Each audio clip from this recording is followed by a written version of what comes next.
Bismillahirrahmanirrahim. Assalamualaikum warahmatullahi wabarakatuh. Kita buka materi pelajaran kita di malam yang berkah ini dengan membaca Ummul Furqan Al-Fatihah. A'udzu billahi minasyaitonir rajim. Bismillahirrahmanirrahim.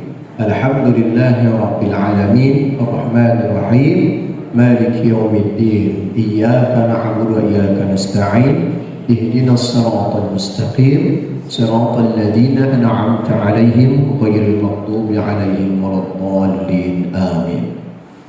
Teman-teman semuanya, malam hari ini kita akan memulai mata pelajaran metodologi Islamic Studies. Ya, pelajaran ini di pesantren Tahmilul Quran kita akan diampu oleh beberapa dosen pengajar yang bentuknya tim teaching. Kebetulan, alhamdulillah, malam hari ini adalah jadwal saya yang pertama. Jadi saya hanya akan masuk untuk mata pelajaran ini yang pertama dan yang terakhir. Ya, selebihnya tim teaching 12 orang yang lainnya. Ini mukadimah besar buat teman-teman semuanya. Temanya adalah tentang urgensi mempelajari ulum syari'i dan pengajarannya. Ya, urgensi mempelajari apa? Ulum syar'i dan pengajarannya. Ini tema kita. Tema ini kelihatan tampak sederhana, tapi amat penting buat teman-teman ketahui bahwa ini bukan hanya mempelajari tentang ulum, juga bukan hanya mempelajari tentang syar'inya, tapi kombinasi, komparasi antara pemahaman ulum dan syar'i. Ya, Bang Haji maju ke depan, maju ke depan. Mari perhatikan teman-teman semuanya. Pertama yang harus kita awali, teman-teman, antum harus punya pedoman di dalam mempelajari apapun itu. Pedomannya adalah segala sesuatu harus tepat dan benar terlebih dahulu definisinya. Apapun pelajarannya, apapun yang mau dipahami, harus betul dulu definisinya, harus tahu dulu definisinya. Apapun kata orang terkait pelajaran apa saja, pemahaman ilmu apa saja, kita harus berangkat dari pemahaman definisi. Apa itu definisi? Pengertian. Ya, ini termasuk malam hari ini kita akan mempelajari terlebih dahulu apa definisinya. Apa sih ulum syar'i itu? Pemahaman umum, ulum syar'i itu adalah ilmu yang berkaitan dengan ajaran Islam berdasarkan Al-Quran dan hadis. Artinya, kalau kita mendengar kata ulum syar'i, pasti bicara tentang Al-Quran, pasti bicara tentang hadis, gitu ya. Pelajaran apa? Ulum syar'i. Oh, pasti kaitannya dengan Al-Quran dan kaitannya dengan hadis. Kaitan apanya? Ini ajaran Islam. Karena ajaran Islam itu sumbernya, ya, yang mutlak itu hanya dua ini, Al-Quran dan hadis. Itu yang pertama. Lalu kemudian setelah kita memahami pemahaman umum, teman-teman coba perhatikan kepada definisi ulum syar'i. Ada 3 definisi ulum syar'i. 1, ulum syar'i itu disebut juga dirasat Islamiyah.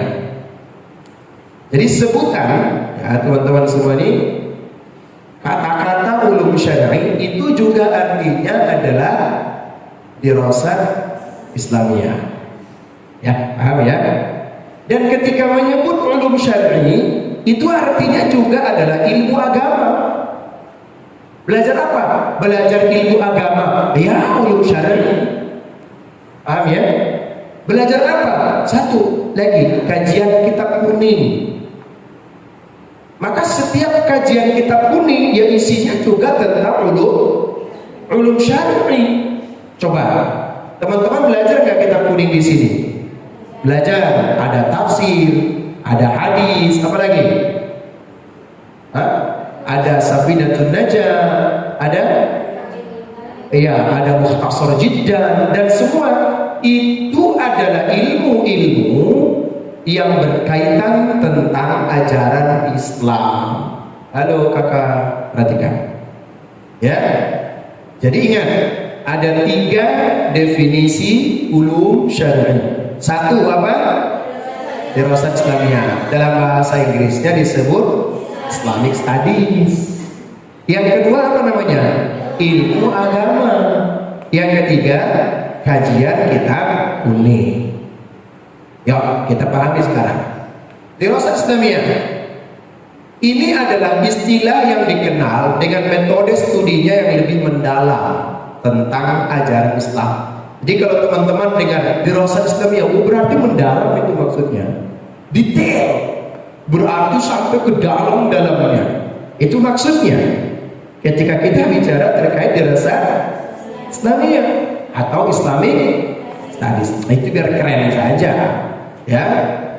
Nah, kalau ilmu agama, ya ini adalah sebutan istilah yang dikenal dengan metode studinya yang lebih umum terkait dengan ajaran agama secara global dan tidak hanya spesifik terkait ajaran Islam. Ilmu agama berarti ilmu agama tentang non-muslim boleh juga. Makanya di kampus-kampus atau di berbagai universitas ada juga namanya salah satu jurusan namanya adalah studi agama-agama. Ya, pernah dengar nggak? Studi agama-agama berarti belajar bukan hanya agama Islam, tapi mempelajari agama lain. Penting nggak sih kita mengenal agama lain? Penting. Bukan untuk kita masuk agama lain, bukan.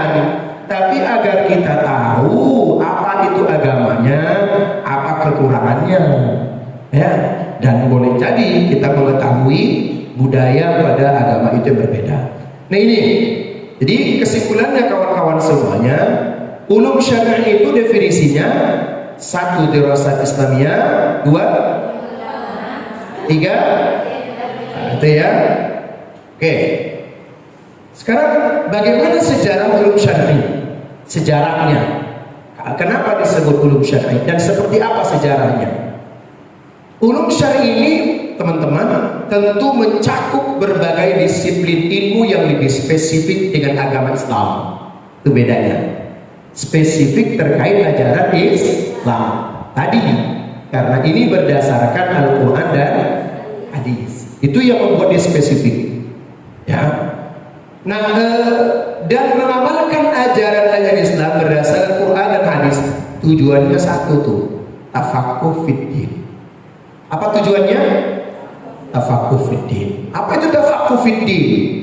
Tafaqquh itu artinya tafaqqaha ya tafaqqahu, memahami, mendarah daging, mengkarakter dalam dirinya. Jadi bukan hanya dipelajarin, tapi cara berjalannya berjalan seperti yang dituntun oleh agama. Cara makannya seperti yang diinginkan oleh Al-Quran. Cara mencari rezeki seperti yang diinginkan oleh Al-Quran dan hadis. Ya. Cara dia mau tidur, cara dia bangun tidur, dan apa saja kegiatan hidupnya, mulai dari bangun sampai tidur kembali, berkarakter dan bernafaskan Islam. Paham ya? Maka disebut tafaqquh fiddin. Nah teman-teman, memang kalau kita bicara tentang sejarah ulum syar'i terlalu panjang sekali. Saya sudah mencoba untuk meringkasnya di sini, meringkas. Nah, lihat ringkasnya. Ada berapa kotak ini? Ada 7.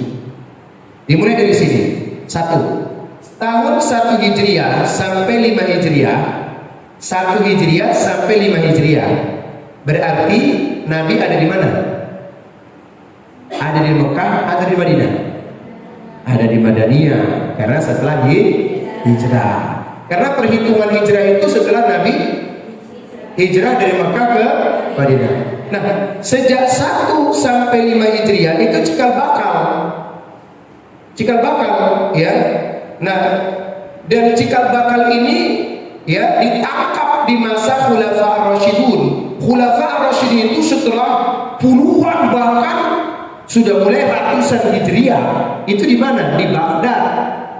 Tapi saya ingin katakan, Islam sejak Islam sudah disempurnakan oleh Allah, rukun iman dan rukun Islam yang diajarkan oleh Allah dan Rasul melalui Rasulnya tentu di Mekah dan di Madinah. Ya itulah cikal bakal ulum syar'i.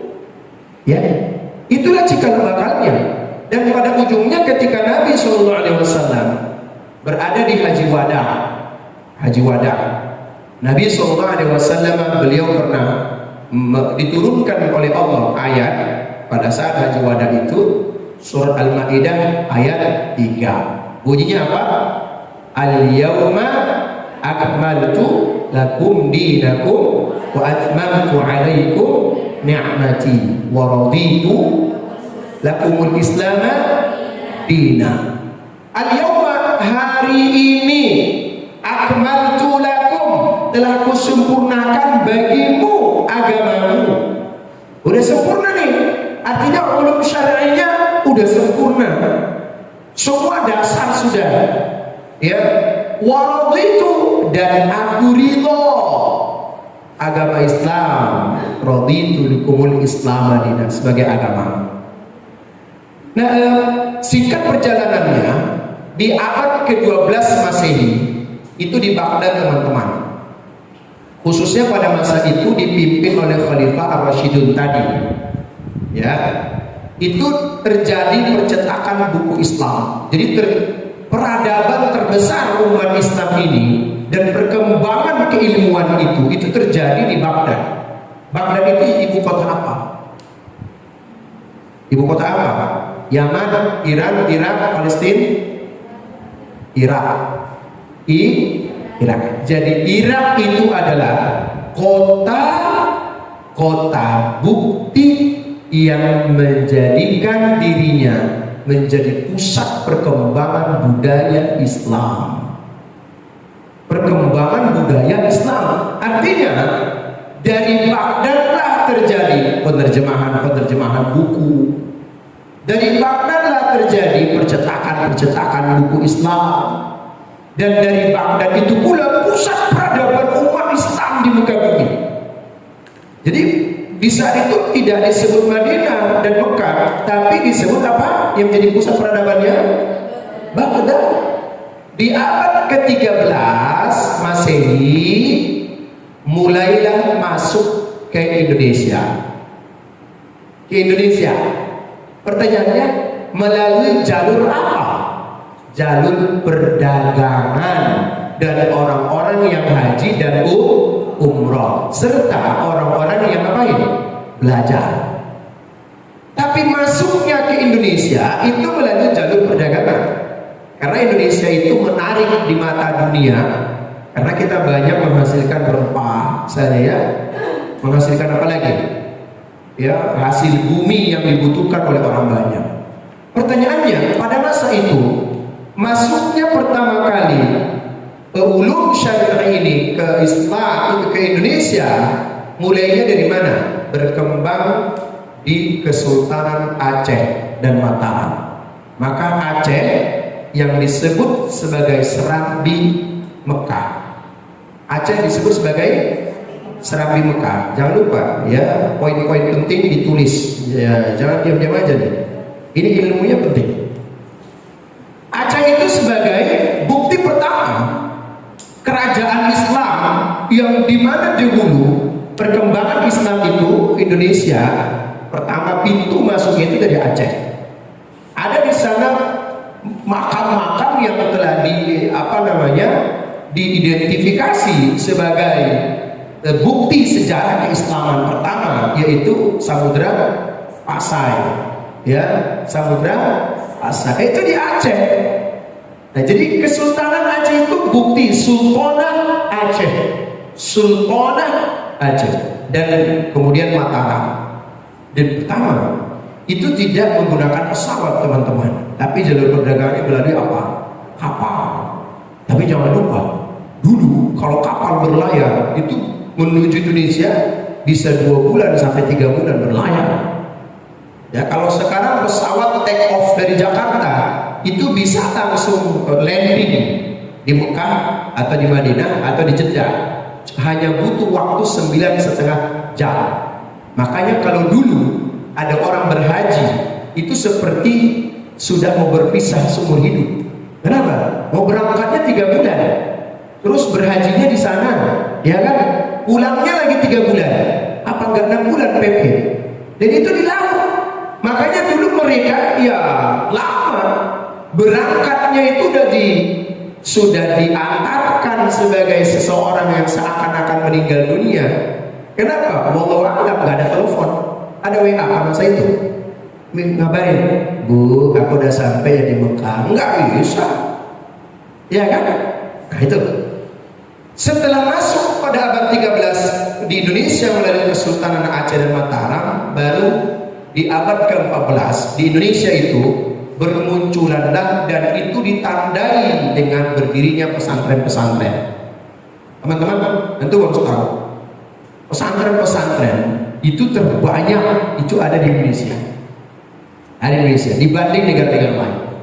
Jadi Indonesia respon terhadap syiar ulum syar'i ini, perjalanan dan perkembangannya itu ditangkap responnya melalui apa?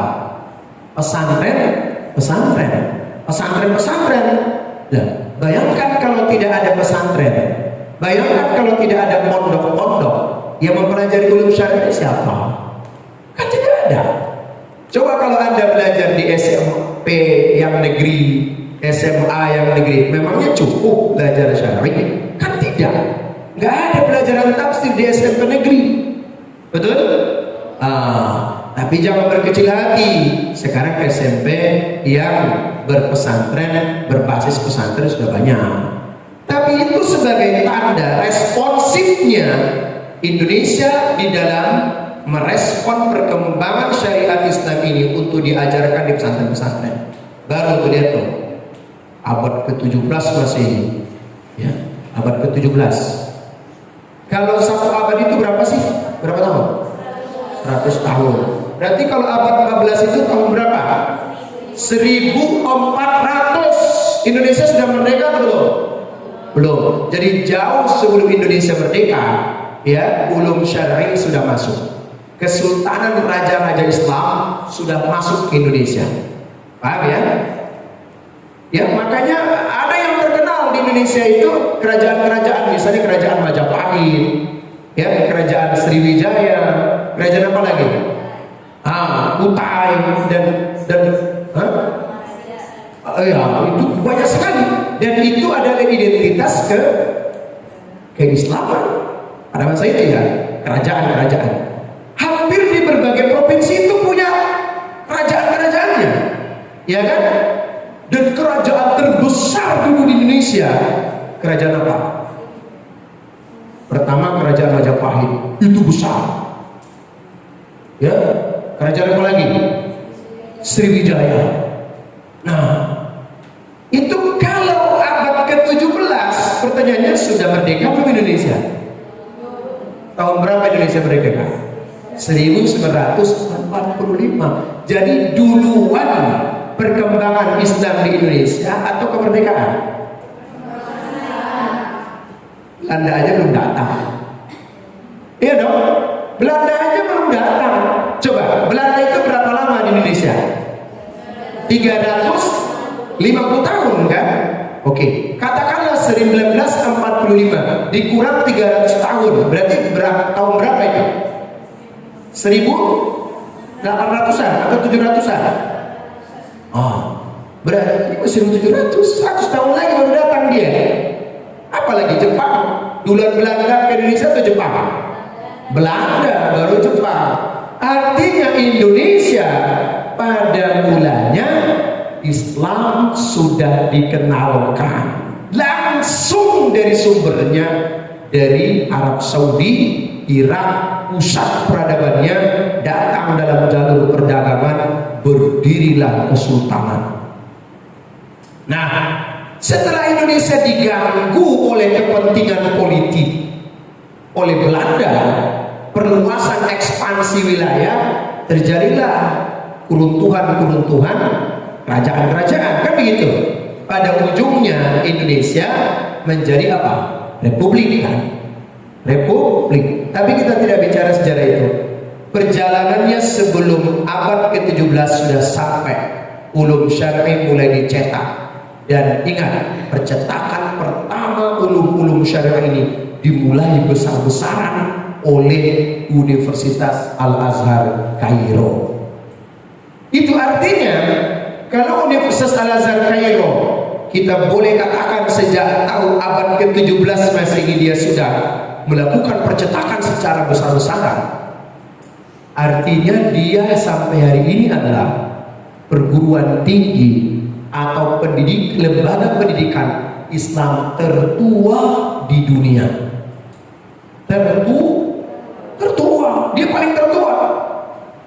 Di Indonesia pada abad ke-20, ulama-ulama Nusantara yang belajar ke Irak, yang belajar ke Arab Saudi, Madinah, Mekah, yang belajar ke Irak, yang belajar ke Kairo tadi, dan berbagai wilayah di Timur Tengah, mulailah terkenal dan mulailah fenomenal. Di antara tokoh-tokoh yang paling fenomenal adalah namanya Syekh Imam An-Nawawi. Siapa? Syekh Imam, orang Indonesia itu. Ya, siapa? Syekh Imam An-Nawawi. Tahun berapa? 1896. Udah merdeka belum? Belum. Wah, itu orang Indonesia. Bukti bahwa Indonesia itu respon terkait dengan perkembangan zaman.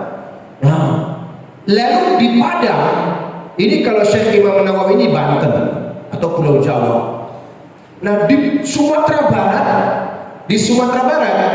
yang baru sekitar beberapa bulan lalu, masjid terbesar Sumbar itu dinamai dengan namanya tokoh besar ini. Siapa itu? Syekh Ahmad Khatib Al-Minangkabawi. Nama masjid Sumbar itu tadinya adalah Masjid Sumbar gitu saja ya. Masjid Agung Sumbar, Masjid Agung atau Masjid Raya atau Masjid Agung Sumatera Barat. Sekarang apa nama masjidnya? Masjid Syekh Ahmad Khatib Al-Minangkabawi. Kenapa? Karena tokoh ini adalah berasal dari Sumatera Barat. Tokoh ini pula yang paling fenomenal di antaranya selain Syekh Imam An-Nawawi, mahir di dalam keilmuan syar'i. Ya, kita tidak spesifik, tapi ini contoh. Ada yang kedua di Pulau Jawa juga, Kiai Hashim Asy'ari, yang kemudian beliaulah salah satu yang membuat dan melakukan peletakan fondasi apa? Organisasi terbesar di Indonesia. Apa itu? NU, PBNU. Itu dilahirkan oleh orang-orang terhebat pada masanya, jauh sebelum merdeka. Nah, setelah abad ke-20, abad 20 ini tahun berapa ini kira-kira? Ya, berjalan sampai 2019 Masehi, lahirlah Undang-Undang Nomor 18 Tahun 2019. Isi undang-undang itu adalah tentang definisi ulum syar'i dan kitab kuning sebagai kitab keislaman berbahasa Arab. Jadi di undang-undang itu ada menyebut langsung terkait dengan kajian kitab kuning.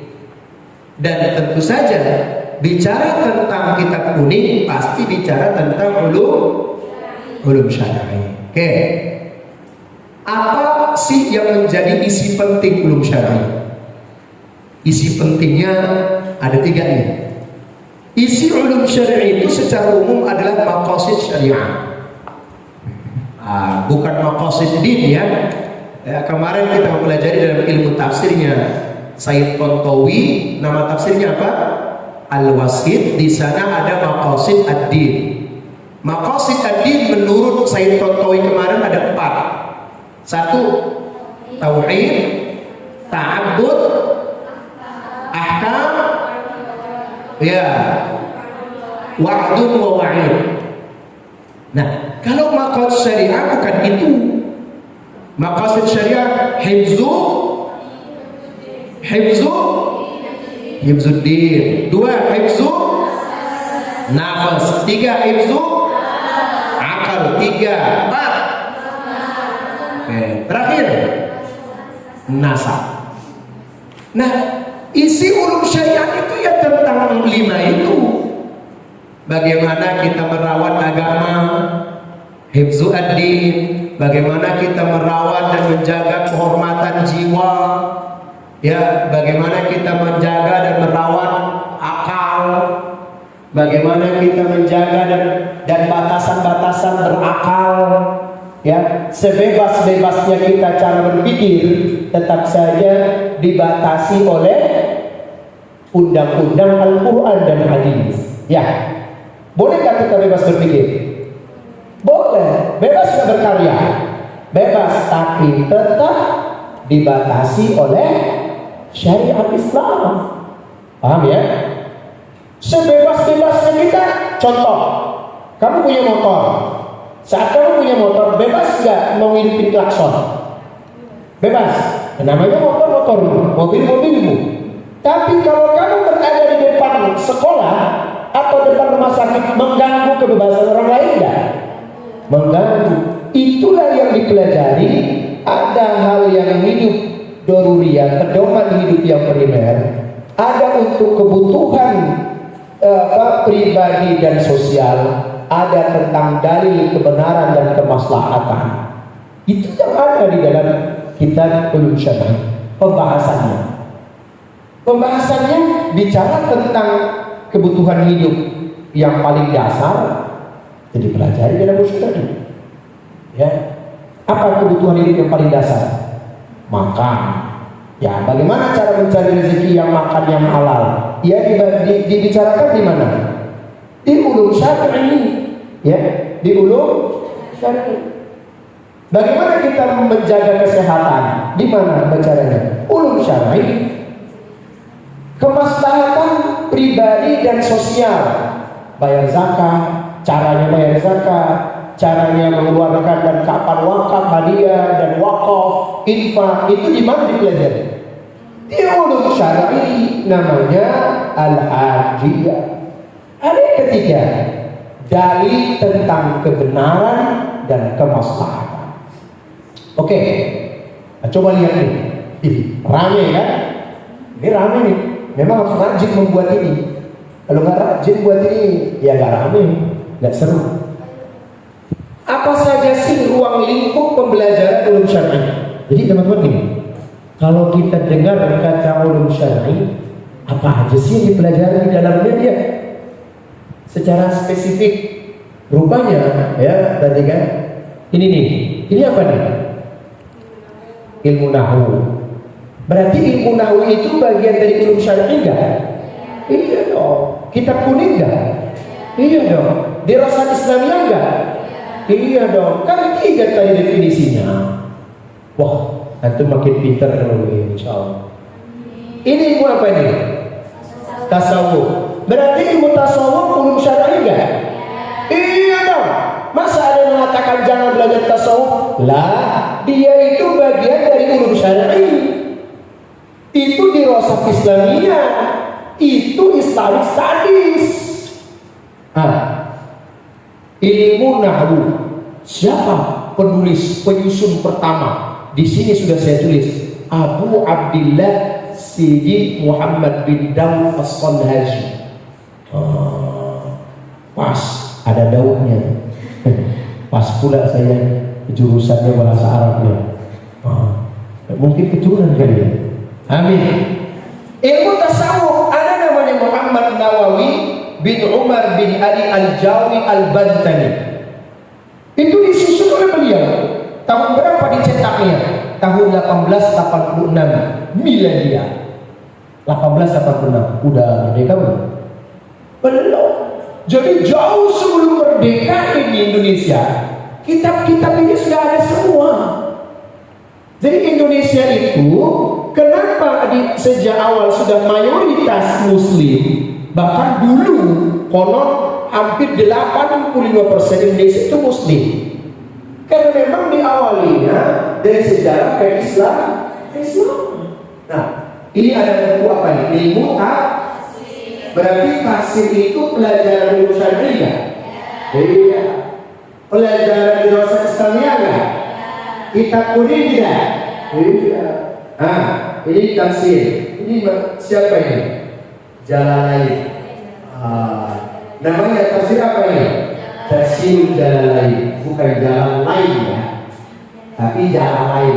Jalan lain itu karena dua namanya jalan-jalan, lalu disebut jalan lain.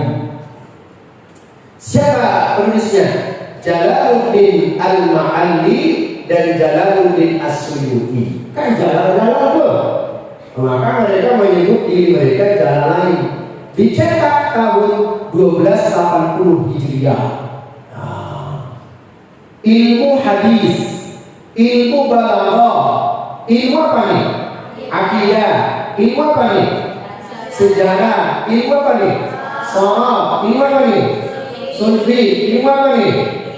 Fikih. Ini semua pelajaran ini adalah huruf syar'i. Jadi nggak usah kaget, apa itu huruf syar'i? Ya, huruf syar'i kan cuma Tuhan, enak aja. Yang membahas terkait Al-Quran itu banyak.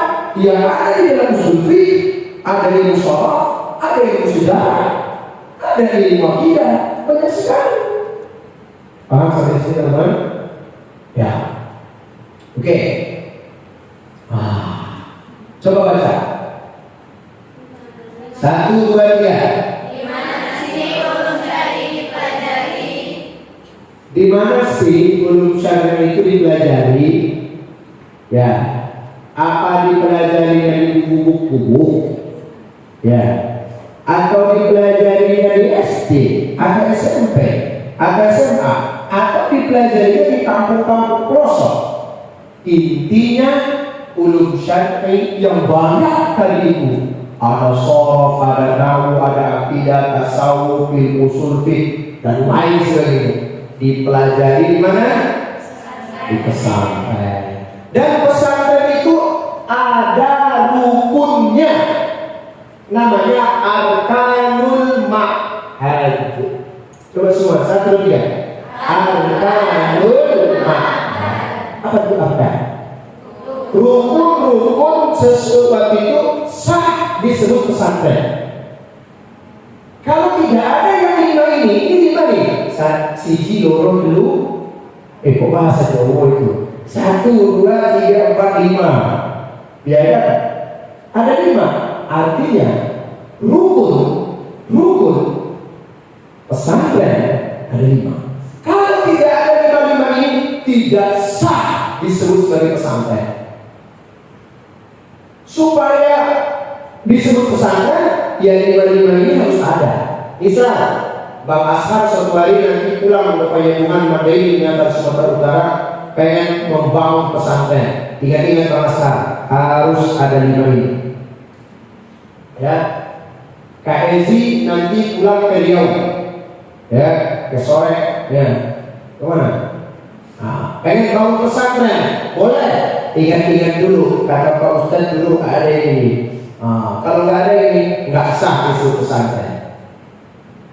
Ya, semuanya apa hukumnya? 1, ada kiainya ya. Ada kiai. Kalau nyanyi boleh nggak boleh. Nah, itu. Ya, berarti kalau perempuan harus cari ikan suami supaya jadi kiai. Kalau nyanyi gimana? Nggak ada suami. Nggak sah. Kecuali suaminya ada, jadi dia meninggal, dilanjutin sama istrinya, boleh.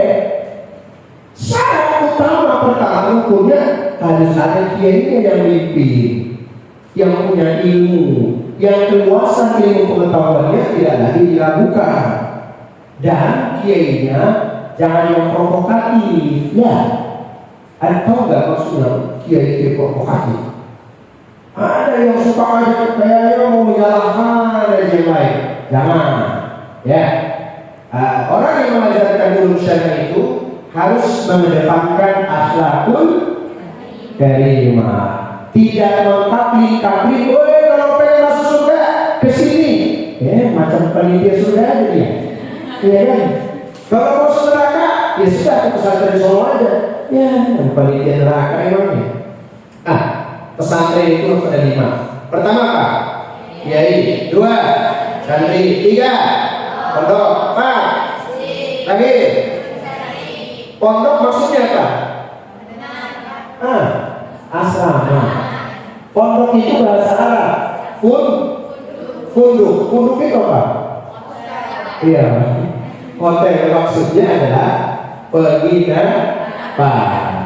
Nah, masjid tempat untuk belajar ibadah ulum syar'i yang banyak itu. Nah, sekarang ayo kita berisik di tempat ini. Ini benar besar enggak sih? Kan gitu. Nah, sekarang ada kiainya enggak? Ada. Santrinya ada. Asramanya ada. Masjidnya ada. Ulum syar'inya ketok palu, sah pesantren. Itu. Tapi kalau suatu hari tidak lengkap, nggak sah. Ini baca semua. 1, 2, 3. Apa tujuan akhir belajar ulum syar'i? Tujuan akhir. Ya, siapa bisa baca ini? Coba yang baca Nazwa. Baca.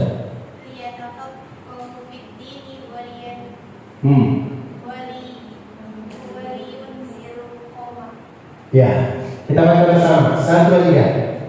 Liyatafaqahu fid dini wa liyunziru qaumahum. Ini tujuan akhir belajar ulum syar'i. Coba Bang Haji baca ini artinya. Untuk memperdalam pengetahuan agama Islam dan mampu memberikan peringatan. Supaya mampu memberikan peringatan, apa dulu syaratnya? Apa syaratnya supaya kita mampu memberikan peringatan? Ya, perdalam dulu pengetahuan agama. Jangan baru belajar 1 kali ke majelis ilmu, tiba-tiba dia mau menyebarkan seakan paling hebat, seakan 7 tahun di Mekah. Ada yang ada begitu? Ada. Ilmunya belum matang, macam dia punya surga. Itu yang problem. Ya. Maka kalau teman-teman belajar di pesantren hanya 1 bulan, pertanyaannya cukup nggak untuk memperdalam pengetahuan agama? Ya nggak cukup, tidak cukup. Ya, orang yang belajar 1 tahun, 2 tahun, 3, 4, 5 tahun itu belum tentu cukup. Maka yang betul adalah belajar dan memperdalam ilmu agama itu seumur hidup. Ya, seumur hidup. Tujuannya kita mempelajari ilmu syar'i tadi agar kita mampu seperti yang diperintahkan oleh Allah ini menjadi bagian orang-orang yang memperdalam pengetahuan agama dan agar kita punya bekal untuk al-amru bil ma'ruf wan nahyi 'anil munkar. Ya. Pertanyaan berikutnya. Ini apa bacanya kira-kira ini? Coba Sofia ulang dulu. Oke. Coba baca. Al-ulama warasatul anbiya. Baca artinya Bang Zaidun. Apa maksudnya kira-kira? Yang menjadi ulama itu siapa? Pewaris. Ulama itu adalah pewaris Nabi. Tapi supaya disebut ulama apa dulu syaratnya? Syaratnya ini yang paling atas tadi, warna kuning. Dia harus memperdalam ilmu pengetahuan agama dan mampu memberikan peringatan yang baik. Bukan cuma sekedar pakai sarung tiba-tiba ulama. Enak aja. Ya, betul nggak? Pas musim pemilihan langsung pakai kain sarung, langsung pakai surban, pakai peci. Ini kan ulama. Betul nggak itu? Tapi kalau di Indonesia insya Allah nggak ada. Insya Allah semua ulama.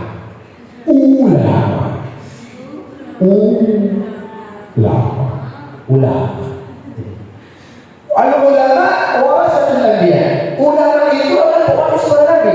Sekarang saya mau tanya, nabi itu bagaimana sifatnya? Ayo, bukan baik. Sidik, amanah.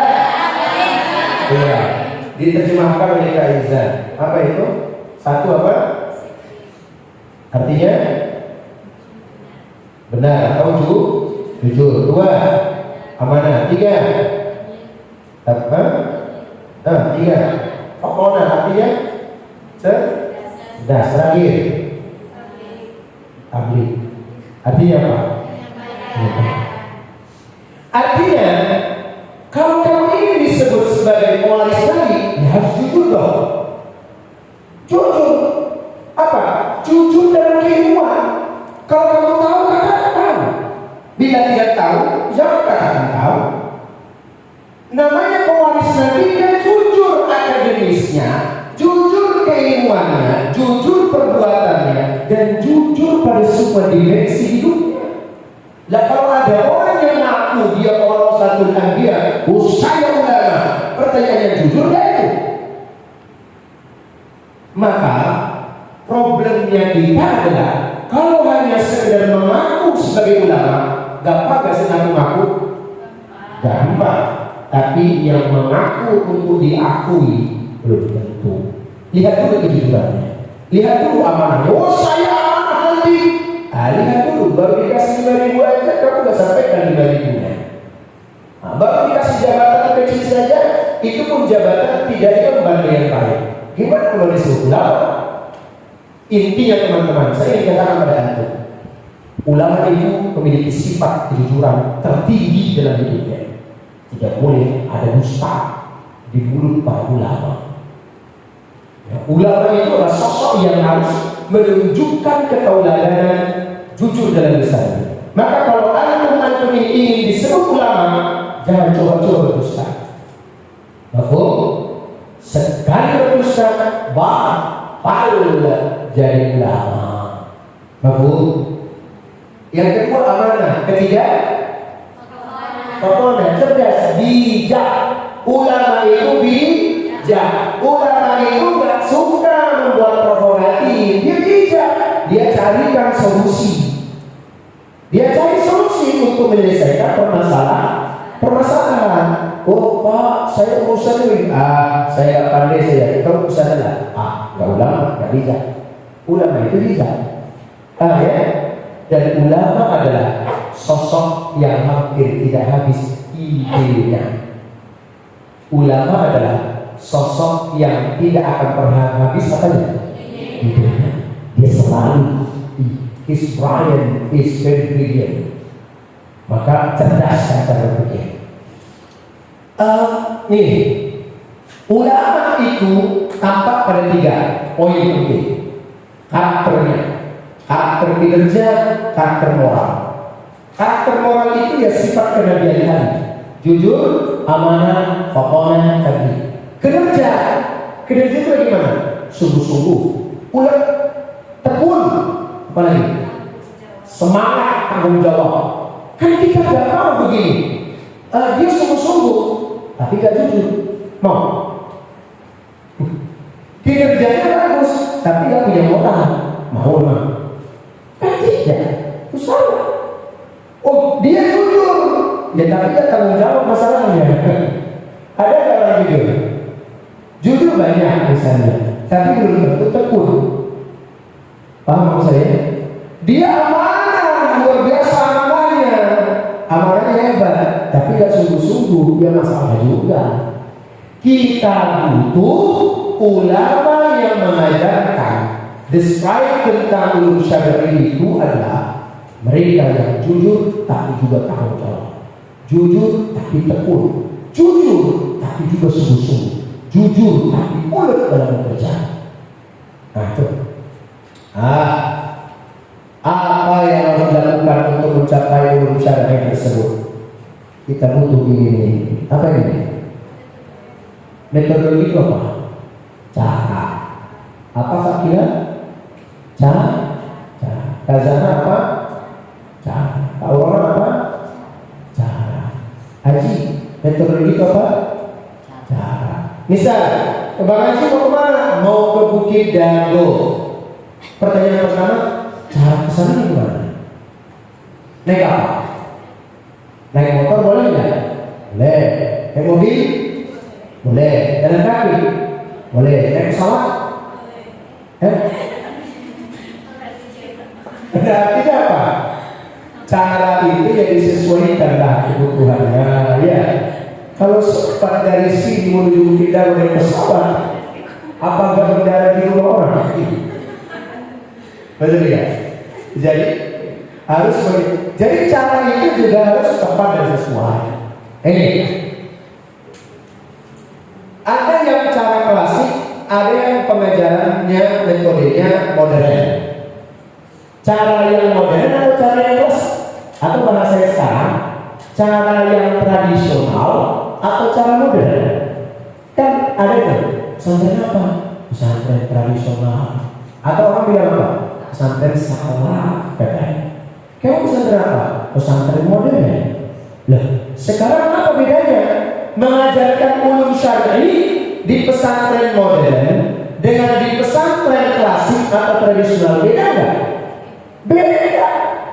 Mengajarkan ulum syar'i di pesantren-pesantren misalnya klasik, tradisional atau salah, itu pendekatannya guru servis, guru aja yang ngomong. Kebanyakan guru kiai, murid itu nyaris tak bicara. Tapi kalau modern, siswa servis yang menjadi pusat adalah siswanya. Siswanya yang banyak ngomong. Pak kiainya hanya menjadi pembuka kunci, lalu digambarkan oleh anak-anaknya. Itu namanya siswa sentris. Metode tradisional itu kebanyakan menghafal sama ceramah. Coba lihat metode itu sama. Ya, kalau nggak menghafal ceramah itu. Tapi kalau di modern dia pembelajaran interaktif.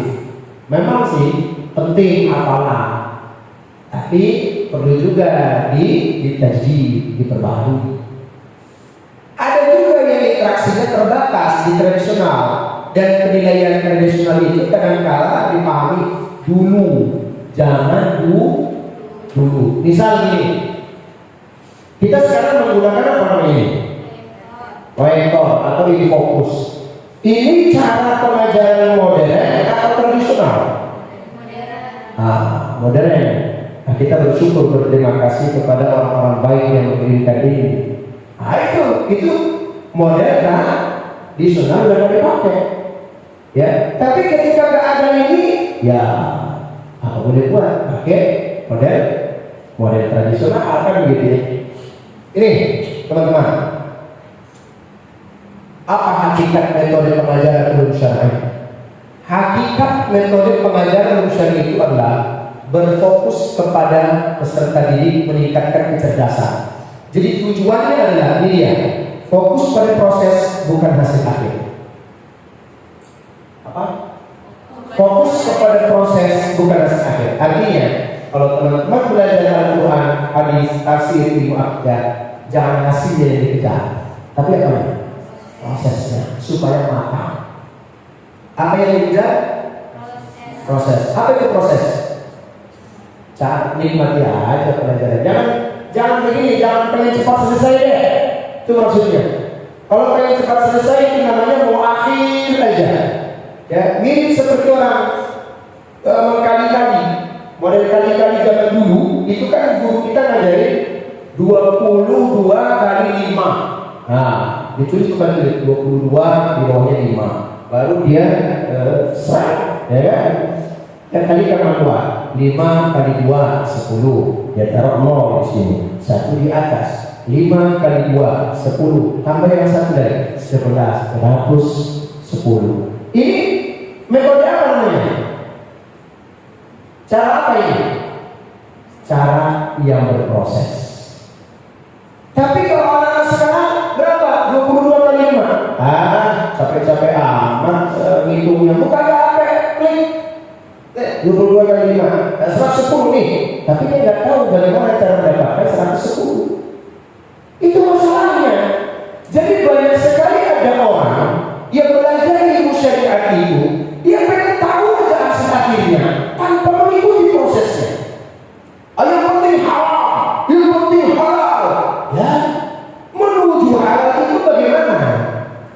Menuju yang awam itu bagaimana? Menuju diseru subhan itu kapan? Jadi teman-teman, pelajar itu tidak boleh capek berproses. Apa? Pelajar itu tidak boleh capek berproses. Oke. Kita percepat sedikit. 6 tips memulai pengasahan soft skill. Teman-teman harus suka belajar hal baru.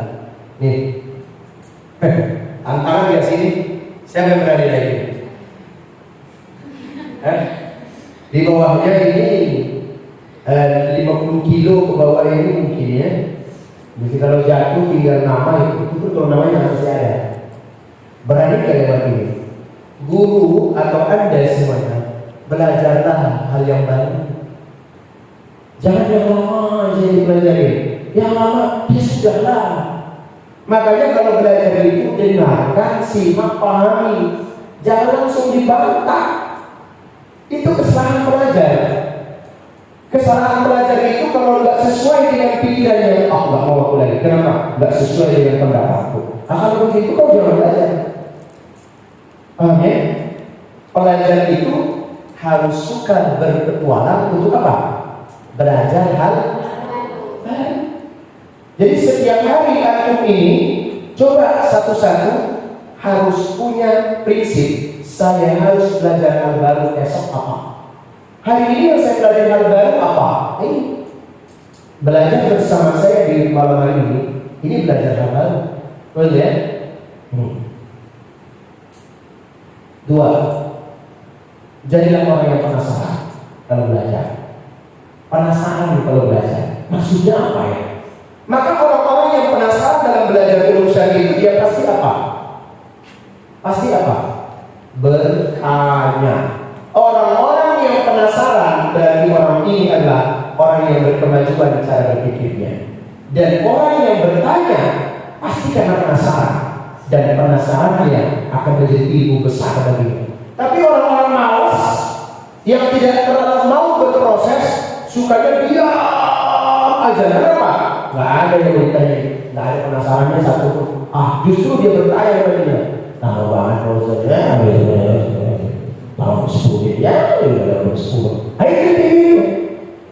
Karena tak menikmati proses. Rilekskan cara berpikir. Ya, santai aja, santai, enjoy, tapi pasti. Belajar itu ya enjoy, tapi pasti. Artinya apa? Tunjukkan secara psikologis bahwa suasana belajar ulum syar'i itu menyenangkan. Semua berikan waktu berpendapat. Semua boleh berpendapat. Maka mahasiswa itu boleh mengutarakan pendapatnya. Mau pendapat yang salah, mau pendapat yang benar, utarakan. Tapi karena Anda berpendapat, Anda juga harus siap untuk menerima pelurusannya. Anda juga harus siap untuk menerima diluruskan pendapatmu. Karena berpendapat bukan untuk mempertontonkan keberanian diri dan bukan untuk mempertontonkan ego diri. Tujuannya apa berpendapat? Untuk pendapat ini diluruskan bila salah, disempurnakan bila kurang. Kita mari perhatikan sedikit ini.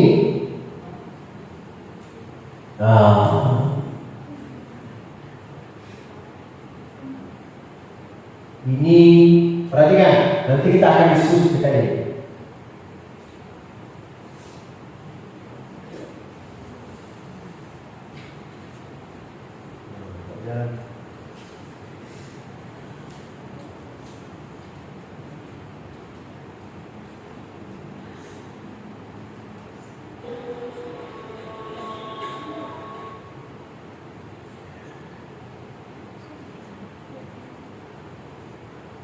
Ya, perhatikan kawan-kawan, kita mulai ini saja.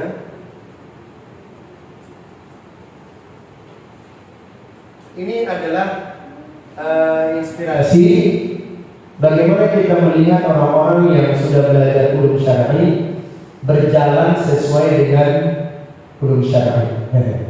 Kita coba perhatikan kayak apa kira-kira ini. Ya,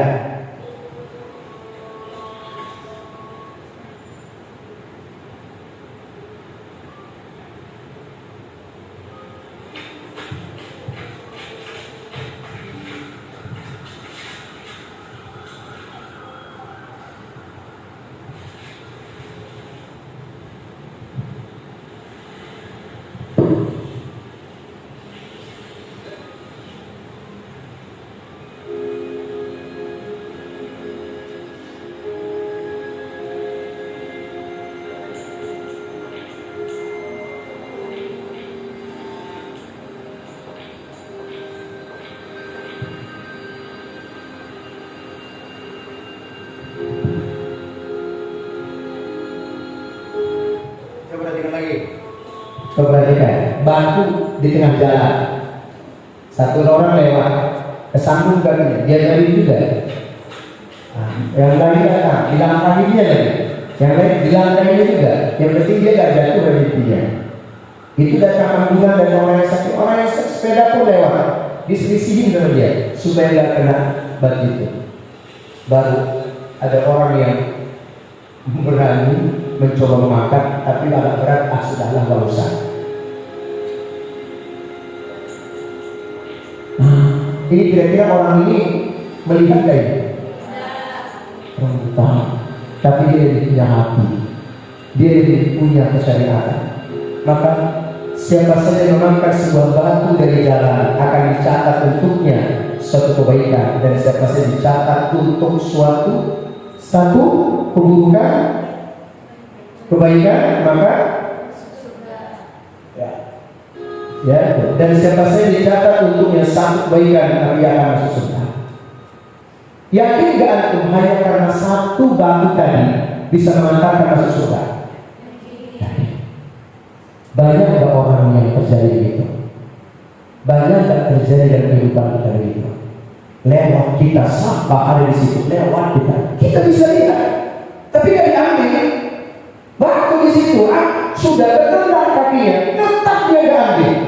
Dia bisa lihat, beribu orang lewat, masih ada yang lewat kiri, lewat kanan. Yang penting dia bisa melangkah dan tidak kena kakinya.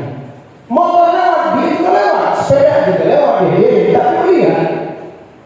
Hanya ada orang yang terkadang dalam pikiran kita dia buta, tapi batinnya melihat. Matanya buta, batinnya melihat. Nah, model ini adalah model apa sebenarnya? Pengamalan ulum syar'i. Orang yang mengamalkan ulum syar'i peka. Maka kenapa kita harus belajar berproses? Tadi saya katakan, kalau hanya untuk hasil akhir teori, hasil akhir apa? Ya kalau ada batu ya angkatlah, itu hasil akhir teorinya. Tapi untuk bisa membiasakan betul mengangkat sesuatu yang kotor itu atau mengganggu itu butuh proses panjang, teman-teman. Makanya dulu kalau di pesantren ada yang mubazir makan, itu suruh berdiri di pesantren. Betul? Bahkan disuruh angkat kaki begini kalau mubazir makan. Bukan ini tujuannya, bukan menghukum tujuannya, tapi berproses menghargai dan mensyukuri nikmat yang Allah berikan itu agar tidak mubazir. Betapa mahalnya kepekaan. Kalau hanya mata melihat, belum tentu hatinya pernah melihat. Ya, mata yang melihat, belum tentu hati melihat. Kita mau bagian yang mana?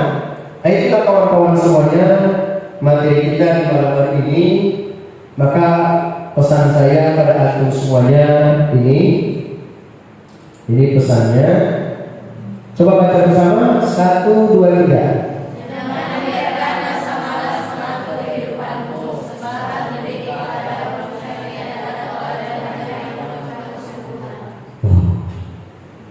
Jangan biarkan rasa malas mengatur kehidupan, dan jangan biarkan keluh kesah mengatur hidupmu, dan jangan biarkan ketidakbersyukuran mengatur kehidupan.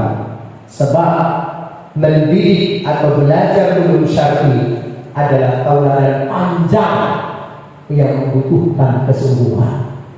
Tidak hanya 1-2 hari, tapi tauladan panjang.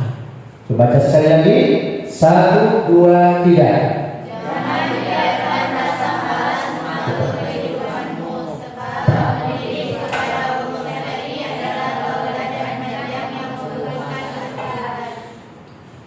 Ya, jangan biarkan rasa malas ya mengatur hidupmu sendiri. Sebab mendidik kepada ulum syar'i adalah tauladan, contoh, tauladan panjang yang membutuhkan kesungguhan. Demikian teman-teman semuanya materi kita sebagai mukaddimah di hari yang berkah di malam hari ini. Selanjutnya materi ini akan berlanjut tentang isi-isinya, poin-poin pembahasan yang nanti tidak akan terjadi guru sentris. Saya atau kita pesantren sudah mengatur proses pembelajarannya adalah siswa sentris atau mahasantri sentris. Artinya Anda harus lebih aktif dan menyampaikan. Baru yang di depan tim teaching nanti meluruskan dan menyempurnakan hal-hal yang kurang. Pesan saya lagi, jangan takut untuk belajar, karena belajar hanya akan membuahkan rasa malas. Dan rasa malas, bila kamu sudah dihantui rasa malas, artinya hidupmu akan diatur oleh rasa malas. Maka orang yang diatur hidupnya dengan rasa malas, hasilnya akan menjadi penyesalan panjang tanpa tepi. Ya, mudah-mudahan bermanfaat teman-teman semuanya. Wabillahi taufiq wal hidayah.